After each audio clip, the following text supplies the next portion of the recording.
இல்ல அவங்க வந்து நல்ல ஒரு காஸ்டியூம் டிசைனர், பெரிய பெரிய ஆட்களுக்கு எல்லாம் பண்ணிருக்காங்க. அவங்களோட ஹார்ட் ஒர்க்ல தான் இவ்வளவு தூரம் வந்திருக்காங்க. இவருக்காண்டி இப்ப இந்த வேலையும் விட்டுட்டாங்களாம். ஏன்னா இவர ஃபுல் அண்ட் ஃபுல் இவர என்ன சின்ன குழந்தையாங்க, எனக்கு அதான் புரியல.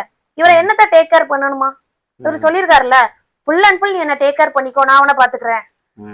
இவரு போனா வந்து 2 மணினாலும் இந்த லேடி இல்ல இப்போ வந்து இவ்வளவு நல்ல ஒரு அண்டர்ஸ்டாண்டிங்கா போனவங்க திடீர்னு கட் பண்றதுக்கு என்ன மேடம் ரீசனா இருக்கும்? என்ன மாதிரி ரீசன்னா, அந்த மாதிரி ஒருவேளை அங்க பேச்சப் ஆயிருப்பாங்க ஒய்ஃப் கூட, இல்லனா 4 பேரு. என்ன ஆக்சுவலா மெயின் ரீசனே இந்த குழந்தை தான். இப்போ குழந்தை இல்லாதவரை வந்துட்டு போயிட்டு இருப்பாரு ஃப்ரீ பேர்டா, எந்த ஒரு கமிட்மெண்ட்டும் இல்லல்ல. அந்த லேடிக்கு ஜஸ்ட் சும்மா ஒரு மெய்டு ஹவுஸ் மெய்டுக்கு குடுக்குற மாதிரி இந்தா அப்படின்னு கொடுத்துட்டு போறாரு. அவரு ஆக்சுவலா ஹவுஸ் மெய்டா தான் வச்சிருக்காரு, புரியுதா?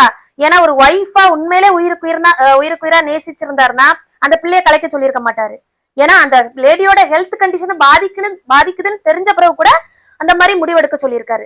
சோ அதனால அவரு வந்து ஒரு வேலைக்காரியா தான் அதை யூஸ் பண்ணிருக்காரு. சாப்பாடு கட்டி தர, வைக்க, ஊட்டி விட, இந்த மாதிரி எல்லா இதுக்கும் யூஸ் பண்ணிக்கிட ஒரு ஜஸ்ட் பேயபிள் ஹவுஸ்மேட் மாதிரி வச்சிருக்காரு. இந்த லேடி தெரியாம உயிருக்குயிரா லவ் பண்ணி தேவையில்லாம இப்போ பிரச்சனைகள்ல இருக்குது. சோ இதே மாதிரிதான் இப்போ நான் என்ன சொல்ல வரேன், என்ன நீங்க பெண்களுக்கு என்ன ஒரு சுதந்திரம் இருக்கு இந்த உலகத்துல, இந்த நாட்டுல?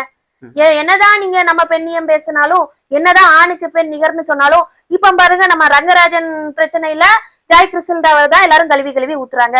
அவளுக்கு அவன் கூட தொடர்பு, இவனை இவ்வளவு ரூபாய் ஏமாத்திட்டான், அவனை அவ்வளவு ரூபாய் ஏமாத்திட்டான்னு. இப்ப நம்ம நாஞ்சில் விஜயன் கேஸ பாருங்க,